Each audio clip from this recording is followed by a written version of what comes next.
जीव अपने चैतन्य स्वरूप को भूल गया, अपने लक्ष्य को भुला चुका है। उसे मोह ममता की नींद से जगाने के लिए, लक्ष्य की पहचान कराने के लिए और निज स्वरूप में एक रूप कराने के लिए हर युग में महापुरुष अवतरित होते हैं, हुए हैं और इस समय भी हमारे सम्मुख शोभायमान होकर हमें अपने शुभ आशीर्वाद से निहाल कर रहे हैं। बोलो जयकारा बोल मेरे श्री गुरु महाराज की। एक बार हमारे परम आराध्य देव श्री 108 श्री परमहंस अवतार जी श्री तृतीय पातशाही जी महाराज के पावन चरण कमलों में एक भक्त जी ने विनती की कि स्वामी जी, आपकी दया मुझ पर हमेशा बनी रहे। तो श्री गुरु महाराज जी ने फरमाया कि दया को उल्टा पढ़ो, यानी याद। तो श्री वचन हुए कि आपके दिल में हमारी याद बसी रहेगी तो हमारी दया आप पर हमेशा बनी रहेगी। कहते भी हैं कि याद है तो आबाद है। गुरुमुखो, सतगुरु के अलावा किसी और को याद करना, किसी और का सहारा लेना या किसी और को अपना समझना ही सांसारिक विचारधारा का लक्षण है। कि किसी को कोई है प्यारा, किसी का कोई है दिलबर, किसी का कोई है प्यारा, किसी का कोई है दिलबर, किसी को आसरा होता किसी अपने सहारे पर, किसी को आसरा होता किसी अपने सहारे पर, कि कुर्बान हो रहा कोई किसी दिलदार की खातिर, कोई बैठा है नदिया के किसी दूजे किनारे पर, कि कोई बैठा है नदिया के किसी दूजे किनारे पर।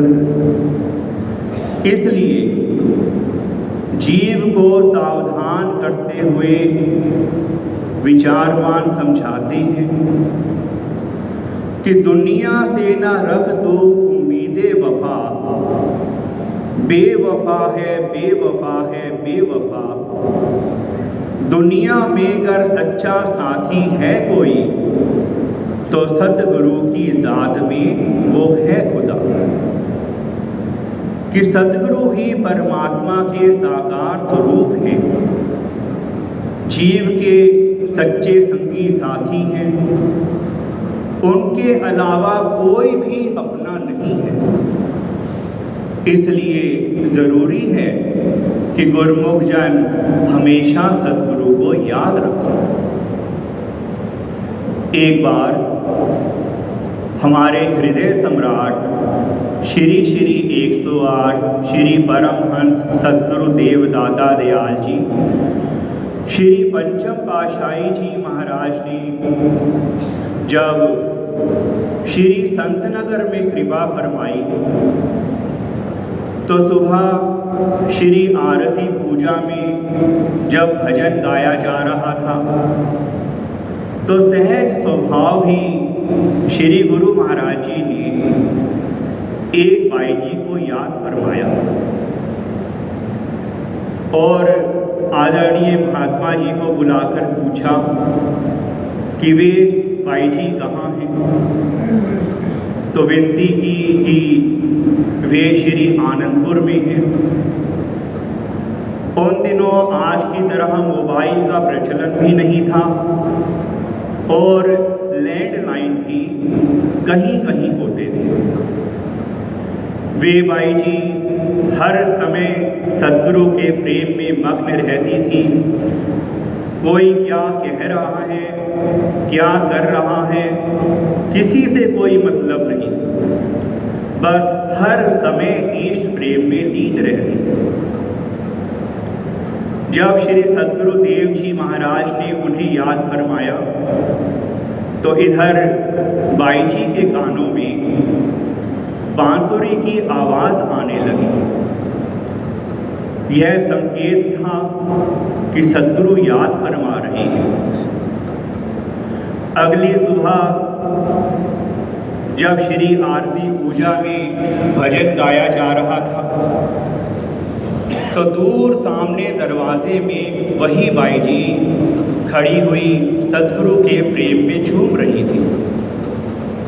अचानक ही श्री गुरु महाराज जी की दृष्टि उन पर पड़ी तो आदरणीय महात्मा जी को बुलाया, उन बाई जी को भी बुलाया और मुस्कुराते हुए श्री गुरु महाराज जी ने उन्हें फरमाया कि अभी कल तो हम आपको याद कर रहे थे और आज यहाँ पहुँच भी गई हो। तो उन बाई जी ने आदरणीय बाई प्रेम रोशनानंद जी ने बहुत ही प्रेम पूर्वक विनती की कि स्वामी जी आपकी दया कि आपने मुझ नाचीज़ को याद फरमाया है। कहने का भाव यह है कि जो कोई भी अन्य सभी सहारे त्याग कर, सभी आश्रय छोड़कर सिर्फ और सिर्फ सद्गुरु का सहारा ले लेता है, अपने मन को, सुरत को उनके चरणों से जोड़ देता है, अपने प्रेम को उनके अर्पित कर देता है, तो वे भी अपना स्नेह उस पर लुटाते हैं, उसे याद फरमाते हैं। गुरु को यह किसी व्यक्ति विशेष की महिमा नहीं है, यह सद्गुरु की महिमा है।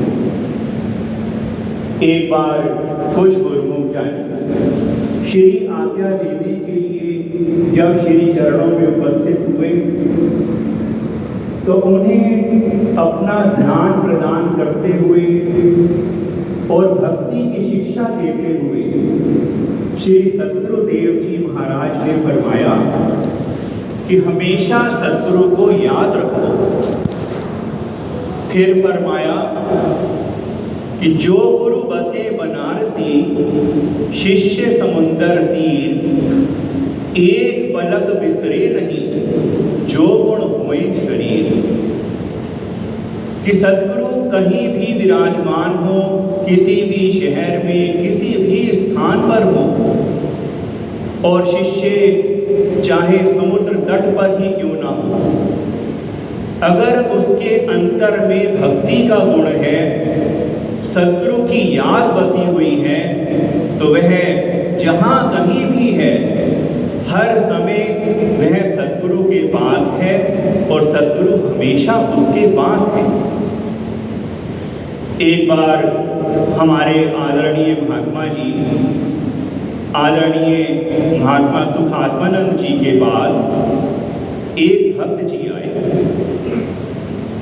उन्होंने पूछा कि महात्मा जी, आपने मुझे पहचाना? मैं आपको दिल्ली में मिला था। महात्मा जी ने कुछ उत्तर नहीं दिया। उन्होंने फिर पूछा, फिर भी उत्तर नहीं दिया। जब 4-5 बार पूछा तो आदरणीय महात्मा जी ने अपनी मीठी वाणी में उत्तर दिया कि भले आदमी, मैं तुझे याद रखूं या अपने श्री गुरु महाराज जी को। भाव यह है कि चाहे कुछ भी बिसर जाए तो बिसर जाए, बस सद्गुरु की याद दिल में हमेशा बसी रहनी चाहिए। इसलिए गुरुमुख जन जहाँ भी रहे, हमेशा सद्गुरु को याद करते रहे। कैसे? कि अकेले हो तो सद्गुरु से बात कीजिए, कोई साथ है तो सद्गुरु की बात कीजिए। महापुरुषों की लीला महिमा सुनते सुनाते हुए गुरुमुख जन भक्ति के पांचों नियम श्री आरती पूजा, सत्संग, सेवा, पावन श्री दर्शन ध्यान और 2 घंटे भजन अभ्यास की पालना श्रद्धा भाव से रोज करते रहे, जिससे महापुरुषों की कृपा, प्रसन्नता और शुभ आशीर्वाद की प्राप्ति होती रहे। सद्गुरु की याद हमेशा दिल में बसी रहे और यह दुर्लभ मानव जन्म सार्थक हो जाए। बोलिए जयकारा, बोल मेरे श्री गुरु।